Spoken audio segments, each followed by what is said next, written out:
In 1998, after commissioning a market study, the city of Temecula determined that Oldtown had tremendous untapped potential. The study revealed that two things were essential to Oldtown's success.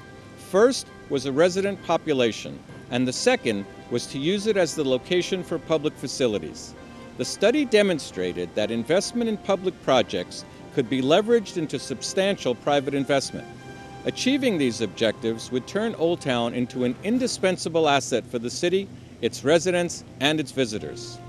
The city began to transform Oldtown with infrastructure investment which included boardwalks and decorative streetlights, the First Street Bridge, nearly 300 parking spaces, the state-of-the-art 350-seat Oldtown Community Theater, Penny Pickle's Workshop, our award-winning children's museum, the Temecula Valley Museum, Sam Hicks Monument Park, and the Mary Phillips Senior Center.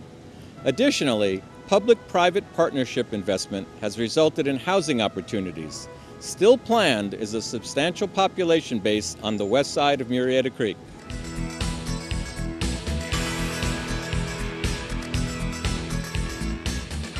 The city government of Temecula has been housed in 45,000 square feet and has been operating in cramped quarters for the last several years.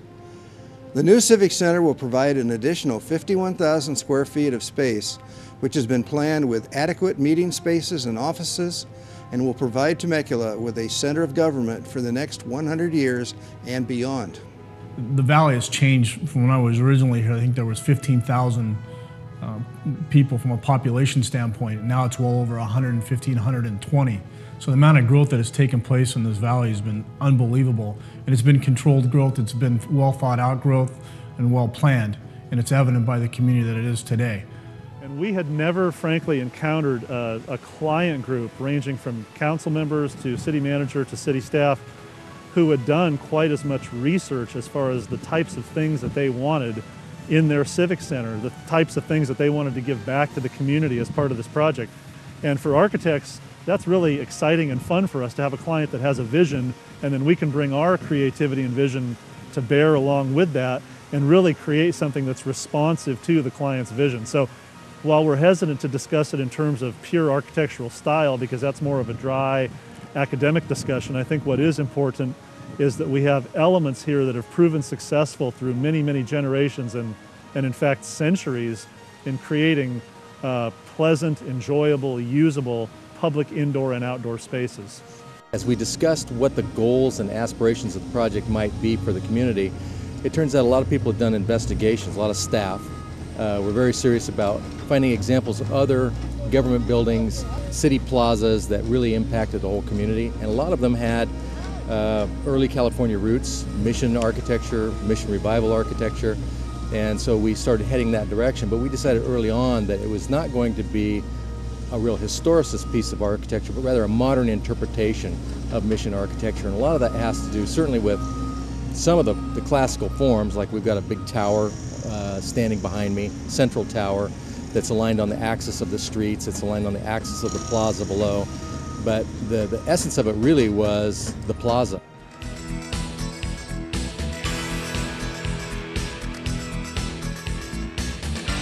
The success of Oldtown can also be gauged by the private development projects that have or are being built as a result of the Civic Center.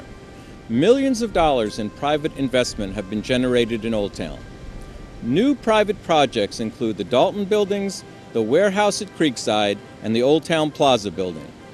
Through the development of these private projects, additional jobs are created, new businesses open, and the desired resident population is being established. It symbolizes the essence of American government. This is where the people's business gets done. And just like a lot of important public spaces, the architecture has a lot to do with creating the tone that will take place here. So we try to design a space that will command a certain level of respect for the authority, but also not be intimidating so the public doesn't feel intimidated to come and speak their mind. It needs to be welcoming, it needs to be reasonably formal, and it needs to be timeless.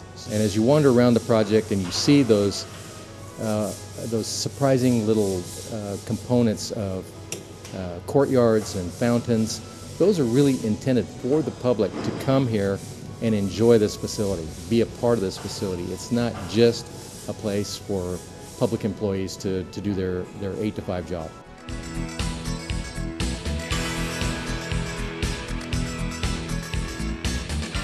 The Temecula Civic Center, what it's brought into the community is far beyond what others could think of. The amount of camaraderie that's happened, the amount of people that are coming to the city, downtown and Oldtown. The revitalization of Oldtown has been very apparent for many years, but with the Civic Center being added there, it's kind of taken it over the top. Thousands and thousands of people a week are going through that Oldtown, and that building is a major focal point to the city.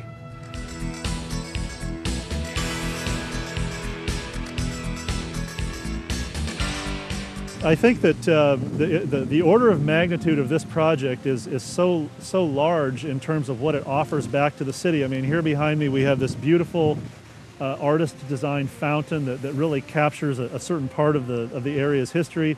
Beyond that, we have the town square that offers recreational and relaxation opportunities for citizens year-round. We have the Civic Plaza, Civic Center courtyard that offers a variety of indoor and outdoor spaces. So I think, you know, in addition to the obvious things like being a catalyst for economic development, being a visual marker and a symbolic marker that kind of, you know, helps to raise the city of Temecula's profile from a marketing standpoint, it's also something that really gives back to the citizens. And we've already seen really positive results in 2 ways. One is other developers who saw the quality level of what the city was proposing here brought forth their own plans right away. Many of those have been built, several others are in concept stage right now, but it's development that never would have taken place if the city hadn't taken this first step. And then the other component is the parking structure, which serves the city hall during working hours, 8 to 5, provides much needed parking for downtown, all this new development on evenings and weekends. So it really was a win-win for the whole downtown. And this is anticipated to be a draw, not only because of what it is and where it is, but the activities are going to take place on the public plaza, sponsored by the city and other organizations.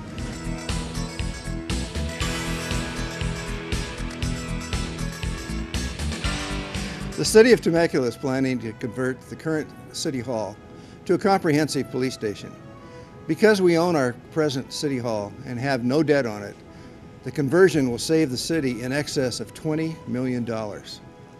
Since a new facility will not have to be acquired, the city will also save an additional $220,000 per year on rent by utilizing our own existing facility rather than using the Southwest Sheriff's Station to house our Temecula Police Department. This is a great savings to the city. It makes good use of a building that the city already owns free and clear and establishes a police station in the heart of Temecula rather than 5 miles out of our city limits.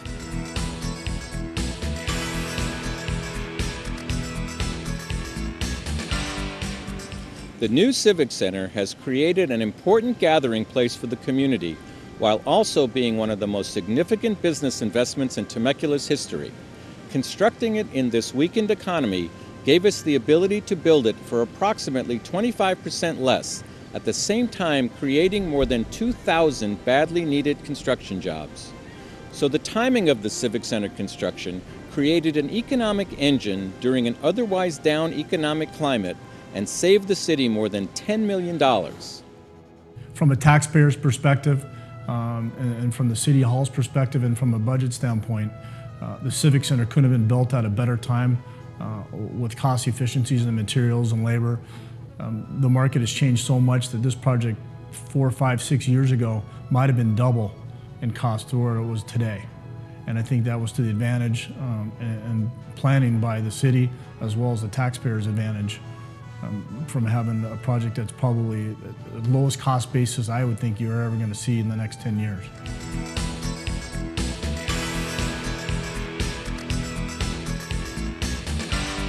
Well, from the beginning of the project, the city manager asked that we make our building sustainable. And that can mean a lot of things to different people, but one of the measures of sustainability is an organization called LEED, L-E-E-D, and they have rankings depending on how energy efficient and how sustainable the building is. And the city management asked us to try to achieve LEED Gold certification, not just for the City Hall, but also for the parking structure. It has a lot to do with the materials we choose, where they come from, how materials get recycled, how little water we can use, how we conserve energy, and what kind of an environment are we providing for the people inside the building with fresh air, access to natural light and visibility. There are many, many other things that run the gamut of sustainable things. We have everything from local and regional materials. The roof tile that you see, the Spanish tile that you see on the roofscapes here, was manufactured about 10 miles up the road. We have low flow plumbing fixtures. We have drought tolerant landscaping.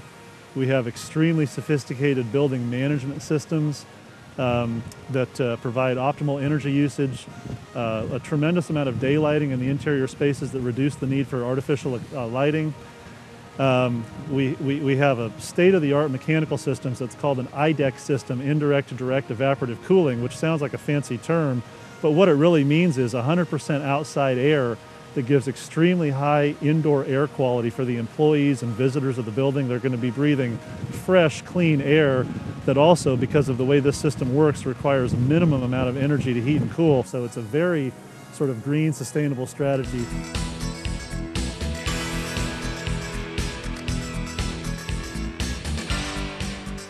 They had a vision for something other than just a government center. They wanted they saw this as an opportunity to integrate government with the community and really revitalize the downtown. And everyone was so enthusiastic from the get-go, it enthused our whole design team. So everyone was really thrilled to be a part of the project. So for us, we feel privileged to even have the opportunity to go build a Civic Center, and especially build it in your own town. You feel part of the community. The community's, you've been here for over 20 years. And the Civic Center means a lot to us. Temecula is a great place because of the leadership that it has in its city right now.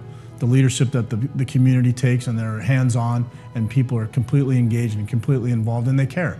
They care about what happens in their city. When things aren't right, that people are outspoken, and they make sure that it stays on the right path and what we all moved here for, and that's quality of life and living in a great city that cares about each other and takes care of each other. The completion of the new Civic Center will create the physical heart of Temecula, and a place where the community will attend special events and concerts and to just enjoy the ambiance of the town square and the surrounding areas. Our goals are achieved, and this public investment has encouraged and resulted in tens of millions of dollars in private investment in Oldtown.